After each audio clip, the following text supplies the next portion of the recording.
Mais uma vez, bom dia. A gente vai fazer uma nova tentativa aqui para conectar com o nosso convidado.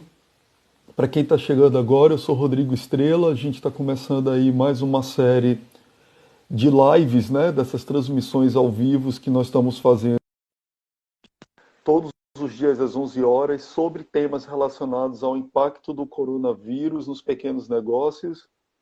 E o Sérgio, opa, Sérgio, tudo bem? Agora deu Tudo certo. bem, você? Tudo em paz. Todo dia é uma aventura, Sérgio, aqui nessa Opa, conexão. Mas são os desafios tudo aí, né, certo. do digital que a gente realmente está passando. Eu só Acho que as pessoas também só retorno, permitem um pouco. imagino, só retornando aqui uma nova apresentação, dando bom dia a todo mundo que está aqui acompanhando a transmissão. Eu sou Rodrigo Estrela. O nosso convidado hoje, eu vou deixar que ele se apresente, é um especialista e consultor em serviços de alimentação.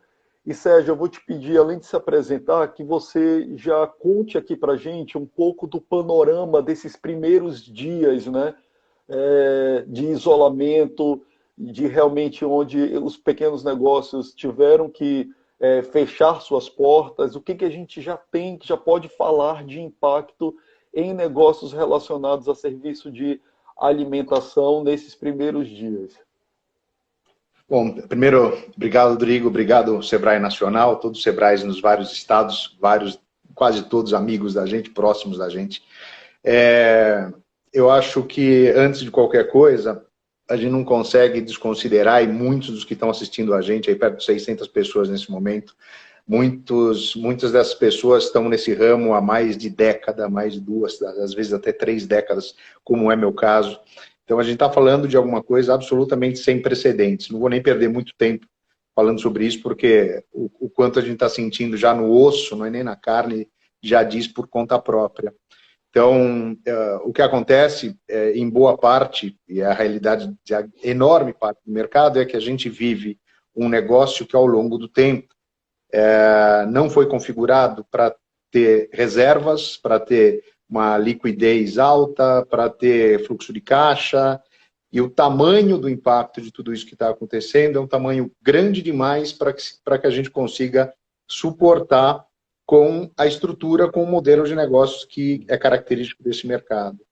Então, a gente acabou de fazer, nesse final de semana agora, inclusive é a primeira vez que ao vivo a gente está falando sobre números. A gente passou inúmeras horas em pesquisa, análise, etc., para tentar traçar uma primeira visão com o pouco que a gente tem de certeza sobre esse cenário para esse ano, para tentar dar algum norte para as empresas. Então, a gente chegou numa expectativa que esse ano deve ser um ano de aproximadamente 30% de retração do mercado de food service no Brasil. E eu acho que a explicação até é curiosa, né? A gente vai ter uma crise muito forte, a gente já começa a ter a essas alturas análises do Banco Mundial, banco de investimentos, grandes bancos, consultorias econômicas e tal, falando sobre um PIB caindo na ordem de 5%, maior queda do PIB em mais de 130 anos, né? Só que a queda, quando a gente fala do food service, é muito mais séria, porque a gente tem a crise econômica e a crise do nosso mercado, que foi paralisado em grande parte do Brasil. Então, só para compartilhar com vocês um pouco da visão da gente, e depois eu explico por que a gente faz questão de falar sobre isso, Rodrigo, é o seguinte, aproximadamente 30% de queda no ano, 2020 comparado a 2019, pior ano do mês, sem sombra de dúvida, é o mês de abril, né? Então, a gente trabalha com um cenário em que abril vai ser o pior ano do mês, o pior ano do ano, o pior mês do Pior ano, mês do ano, sabe? pior mês do ano, né? Até porque está cada vez mais cristalino de que a gente não vai conseguir contar com muitas liberações em termos de tráfego, de uso dos restaurantes, dos salões durante o mês de abril. Então, isso é esperado para em algum momento do mês de maio. Então, a gente tem uma curva que é 25% do mercado comparado ao ano passado em abril, 35% em maio, 45% em junho, e aí ele vai fazendo uma rampa até o final do ano, quando entre novembro e dezembro, a gente deve ter mais ou menos 80%, 90% do que era o normal há um ano atrás. Por isso que a gente chega num ano de 30% de queda, mas a gente vai atravessar períodos como exatamente esse mês que a gente está falando, com uma queda muito maior. Por que a gente acha super importante compartilhar essa visão de faturamento, uma perspectiva de com quanto a gente não conta?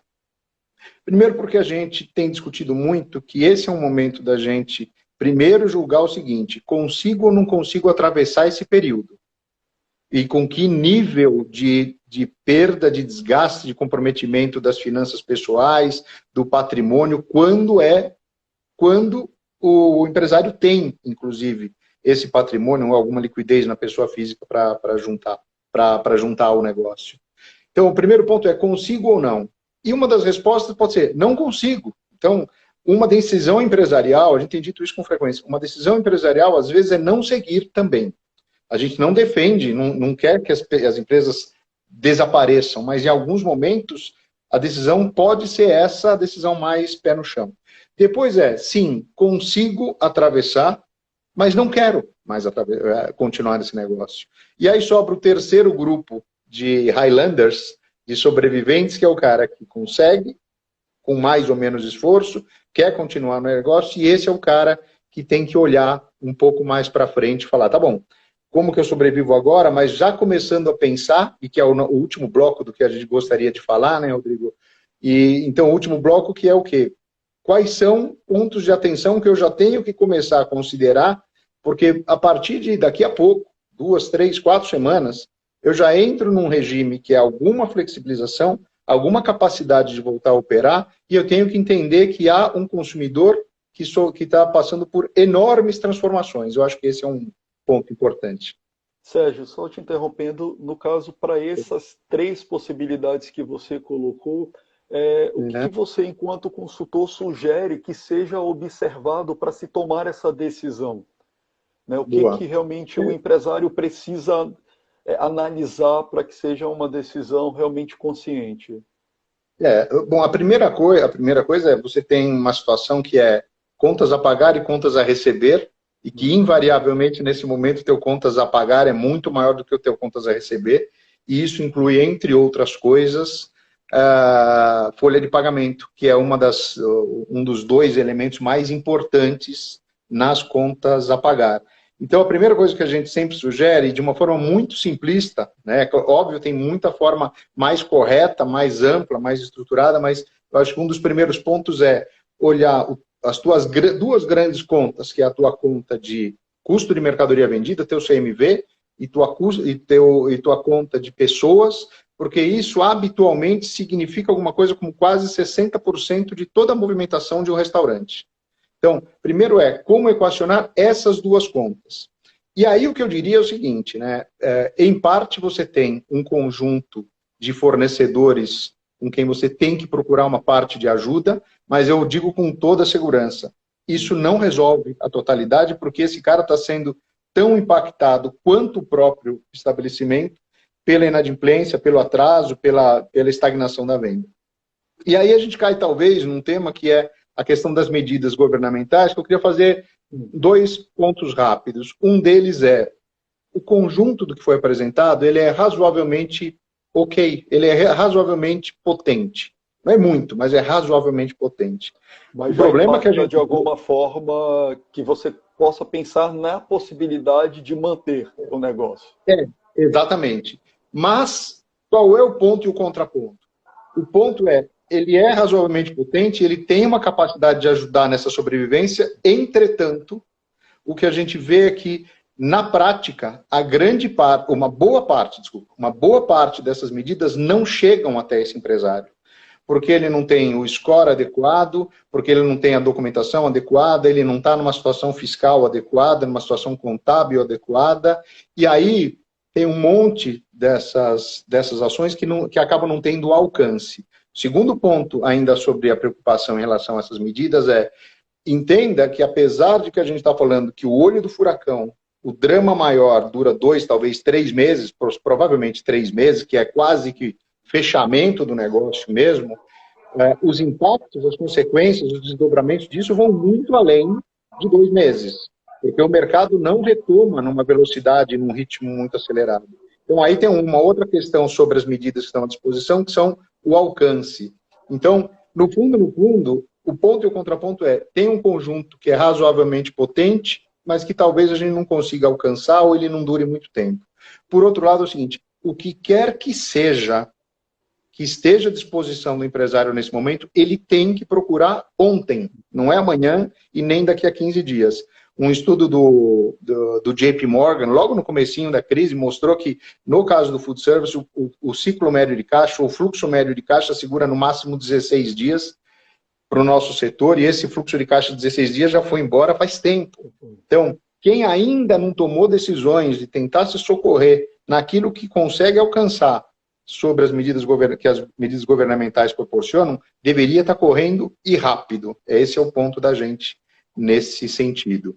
Sérgio, pensando nessa velocidade aí de decisões que precisam ser tomadas, como é que você enxerga o que está por vir aí nas próximas semanas e meses para o segmento? Eu acho que um ponto interessante para a gente comentar, Rodrigo, é que o consumidor, e aí a gente está com uma pesquisa em campo agora, fica pronto em mais 3 dias, mas eu hoje cedo peguei um extrato já com mais de 60% das respostas, para poder compartilhar um pouco do que o consumidor já está dizendo para a gente. Estou até buscando aqui para poder fazer alguns comentários, né? Então, primeiro, 69%... Inclusive, desculpa te interromper, além do Sebrae, se você puder, por gentileza, também compartilhar outros canais para que empresários de serviço de alimentação possam buscar informações, fica à vontade, tá, Sérgio? Eu acho que talvez o mais conhecido, uma parte da audiência, eu acho que até já conhece, já faz parte. A gente tem um canal no YouTube que é Food Service com Sérgio Molinari. E, assim, parte disso que a gente está falando, as conclusões da pesquisa nos próximos dias, um vídeo falando sobre as projeções do ano, tudo isso a gente tem publicado lá. Hoje, no final do dia, a gente vai subir um vídeo com esse teor. Então, fica o convite, porque assim, ninguém paga nada, aquilo lá é uma forma de retribuir o mercado que ele proporciona a gente. Mas trazendo alguns números, então um deles é 69% dos consumidores dizem na pesquisa que está em campo nessa semana, estou falando exatamente o sentimento do consumidor hoje, não é um mês atrás e não é futurologia. Ele está dizendo o seguinte, 69% dos consumidores dizem que eles estão dispostos a voltar a consumir nos restaurantes, bares, lanchonetes, no salão, né? Em até 2 meses. Alguns dizem imediatamente, outros dizem entre a liberação para o consumo e 30 dias, e outros até 2 meses, mas quase 70% do consumidor está disposto a voltar. Ao mesmo tempo, 26%, 28% dos consumidores dizem vou voltar a consumir, mas vou voltar a consumir com uma frequência menor. Ou seja, a gente tem um tempo aqui, então vamos imaginar que dentro de, sei lá, 20 dias, a gente tem o começo de uma liberação para os estabelecimentos reabrirem, mesmo que com alguma limitação e tal. O consumidor está dizendo o seguinte, olha, se reabrir por volta de 10 de maio, 5 de maio, quando for alguma coisa como final de junho, começo de julho, eu já estou consumindo outra vez. É 70% dos consumidores. Ele vai consumir com um pouco menos de frequência, mas vai voltar a consumir. Então, o que a gente percebe nesse sentido é o negócio é feio, a gente está no pior momento, o mês de abril é muito complexo, seja para o nosso setor, seja para a questão de saúde pública, seja para essa confusão toda que é como decidir entre o social, a saúde e a economia, é muito complexo. Mas o que a gente enxerga é, num horizonte dentro de 2 meses, 2 meses e meio, a gente tem um volume já bem considerável de consumidor propenso a voltar. E talvez a última parte da conversa seja, então, o que é que está na cabeça desse cara, o que o consumidor pensa em levar em consideração na hora dele voltar a consumir. Então, se você me permite só avançar um pouquinho nesse ponto, esse estudo da gente está mostrando muito claramente que o consumidor fala o seguinte, o que me preocupa para voltar a consumir nos estabelecimentos são basicamente 3 temas. Eu vou falar exatamente na ordem. Primeiro, receio de ser contaminado. E aí é um misto de tudo que está acontecendo, o que a mídia fala, a realidade como ela é, os casos que a gente começa a ver do conhecido, do amigo, do colega de trabalho, da família e tal, e os cuidados que o estabelecimento tem, ou demonstra ter. Né? No preparo, no atendimento, no salão e tal. Então, o primeiro ele tem receio de ser contaminado. O segundo ele está muito preocupado com o que vai acontecer em relação a emprego e renda, especialmente renda, porque ele está consumindo, em boa parte, existe uma grande parte dos consumidores que estão perdendo capacidade aquisitiva e se endividando para atravessar esse período. E o terceiro ponto são outras questões de higiene e segurança alimentar. Então, a questão de segurança ela vem no topo, que é ser contaminado, mas ela também vem como terceiro elemento, que é eu vou olhar os estabelecimentos com mais preocupação sobre a segurança, a limpeza, também relacionado à comida, também relacionado ao banheiro, ao piso, etc., mesmo que não seja só me preocupando com a Covid-19. Tá? Então, essa é a hierarquia de preocupações. Então, para aquele grupo de empresários que vai atravessar, que decidiu atravessar, que consegue atravessar essa crise, ele já tem que ficar com a cabeça bem dirigida para quais são os principais tópicos que vão consumir a atenção e a preocupação dos consumidores. Certo. Sérgio, a gente está chegando aí perto do fim e eu queria que você comentasse o que você já conseguiu perceber realmente de medidas, né, que alguns negócios do serviço de alimentação, a gente obviamente tem falado muito da questão da digitalização, né, do processo realmente de foco no delivery, mas tem outras iniciativas, o que mais você tem visto como alternativa que algumas empresas têm realmente adotado nesses últimos tempos?